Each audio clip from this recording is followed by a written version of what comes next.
mbokk yi di rafetlu woon bi ak télévision Futurs Médias ñaari waxtu jot na ñu dellu kon di rafetlu seen ko kóolute xibaaru digg bëccëg gi la ca gën a fës nadak yalwaan gi di exploité gone yi la jëwrin ju jëkk ji ni jeex na dogal bi ñu jël ko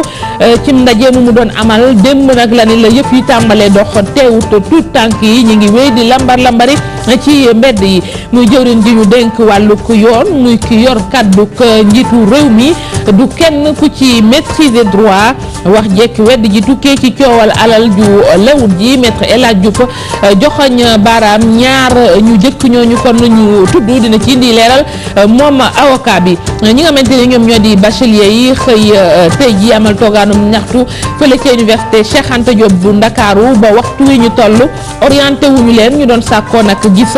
ki nga xamante ni moom moo di recteur waaye seen mébét woowu mujj tantu dinañu ci indi leeral ñoom bachelier yi danañu wax ko lu jëm ci waajal gi groupe Futurs Médias di waajal journée bi ñu jagleel kon soxna yi ci àdduna bi mayam deret la soxna yi kër gi kon xëyee fële ca centre transfusion sanguine Fatou Bintou Konté moo ñu fa xëyaloon wàllu tàggat yaram danañu ci àddu naka noonu li nga xamante ni moom moo di yéen kay ak Mamadou Mouhamed Ndiaye nit ci ñu yaatal loolu lépp.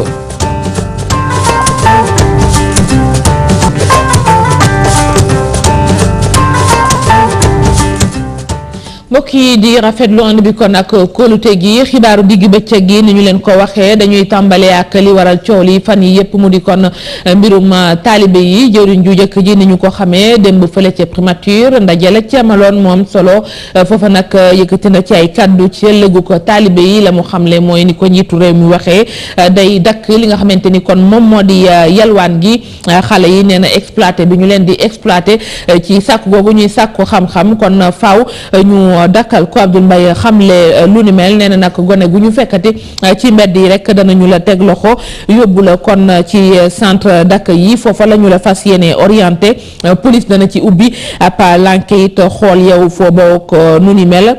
mesure booba nag nee na démb la ko tàmbalee doxal taalibe nga xamante ne it danañu leen jàpp te kon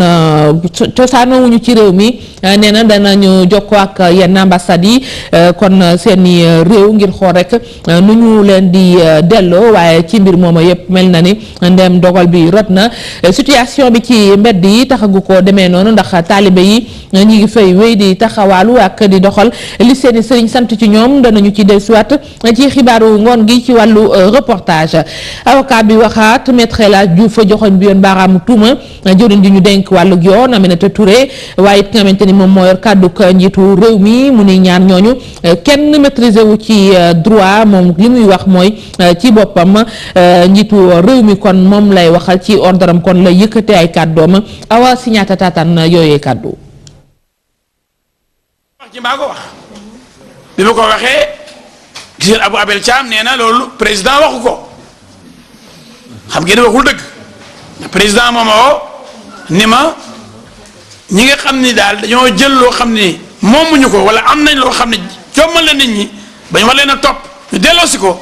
ku ci delloo téeméer bu nekk juróom-ñetti fukk ñu bàyyi la ñaar fukk yi ndax mbir ba gën a gaaw ndax ñëpp nee nañ arrangement bu bon sax moo gën mooy déggoo boo xam ne sax xaw na dëng moo gën atte bu jaar ci yoon. du affaire comme ni ko waa forum civil yi nga xam ni duñ sax ay sénégalais pour man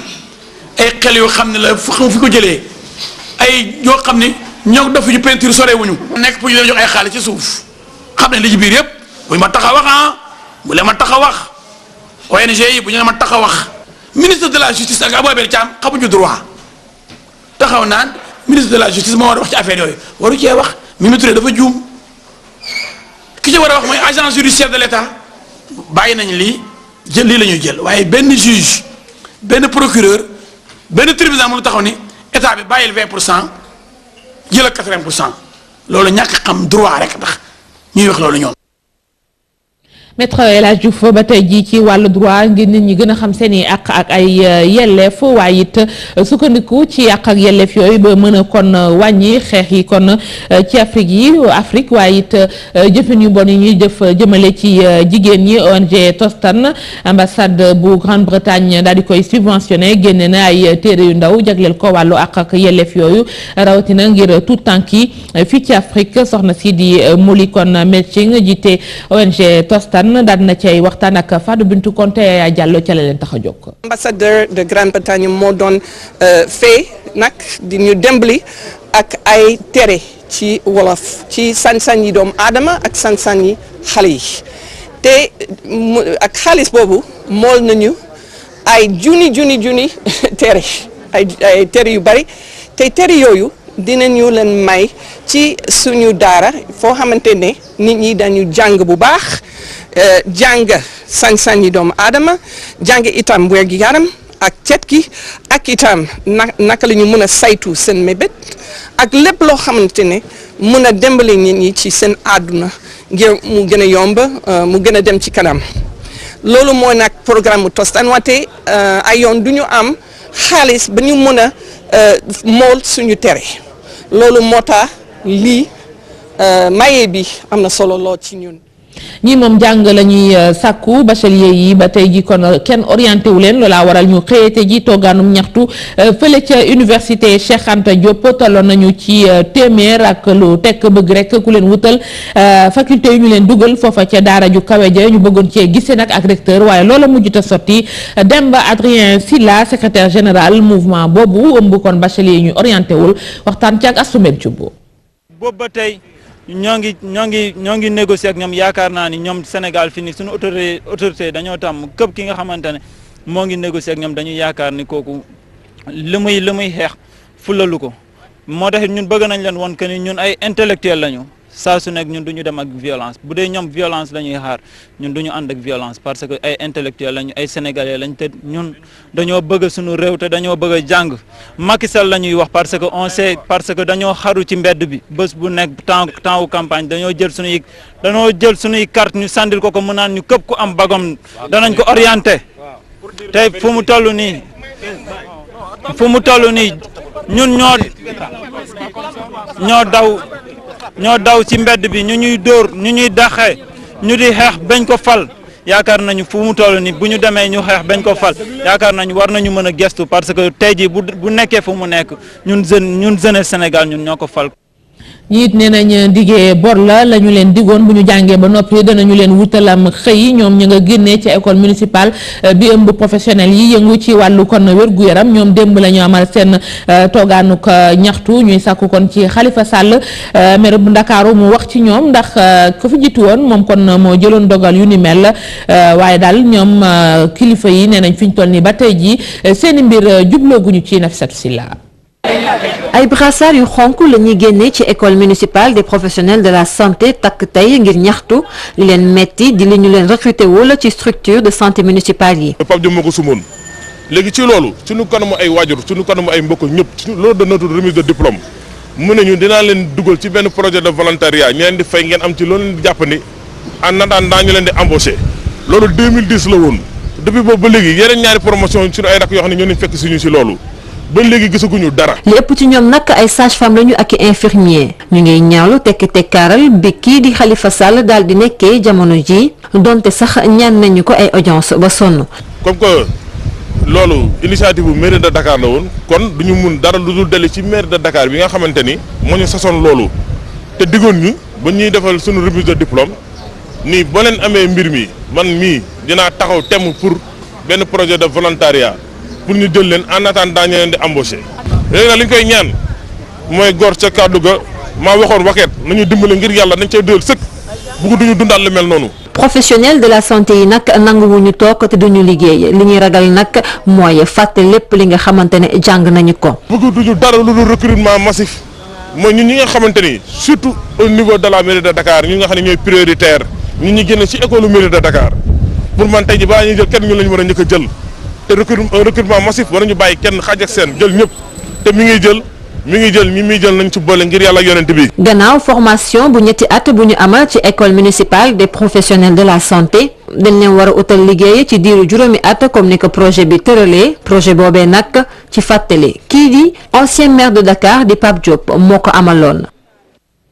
mairie de Dakar nag tontu nañu ci Bira Kane Ndiaye directeur cabinet kon Khalifa Sall moom nee na mësuñoo wax lu jëm ci wàllu kon recrutement benn projet la woon te nag yëf yi sax fa ñu yaakaar ni fa la toll àggu fa dénk na ci leeral Nafsat Silla. waaw mais li Papa Diop ancien maire de Dakar jëloon comme engagement ak ñoom Papa Diop moo ko jëloon ak ñoom donc ñun loolu engagé wu ñu aucunement surtout que nag loolu fekk ñu ku ñu bind ko. En tout cas recevoir ñu ko ci passation de service bi comme étant un dossier en cours parce que même administration dafa am nu mu tëddee donc même bu ñuy waxee que ne la continuité de l'administration est une réalité mais dafa fekk effectivement mu nekk des dossiers qui sont en cours alors que ñun donc loolu Pape Diop de waxoon ak ñoom dara wóoruñu ci xamuñu ko fekkewuñu ko et on n'est pas lié en ça alors donc maire dafa waxoon rek ne dinañu xalaat naka la ñuy defaree benn corps des volontaires de la santé et kooku da doon servir simplement pour que ñu tàmbali liggéey ba nga xamante ne saa yu possibilité amee emploi recrutement am xëy na su ci sa sens nekk nga bokk ci mais Khalifa Babacar Sall bon ñi nga xam nañ ko xam nañ ay waxam aucunement engagé wul à donner de l'emploi à ces jeunes comme ni ñu ko posé ñoom. non loolu moom je peux être affirmatif par rapport à ça. gannaaw ñi di wut xëy ñu àddu ci xëy mi ni mu war a tëddee dëgg ci secteur audiovisuel jàll gi ñu wala jaar ci numérique tax ñi ngànk wàll wi xam le ni ñaari téeméer ak juróom fukki millions ci koppar danañu ko dugal ngir former ñi yëngu ci wàll woowu annonce bi nag ñi ko def daal ñu ngi ko defee ci kanamu direction bu groupe Futur Média moom la ñu doon giseel fii ci béréb bi TFM séance d'explication bi Chérif Dia teewee ko.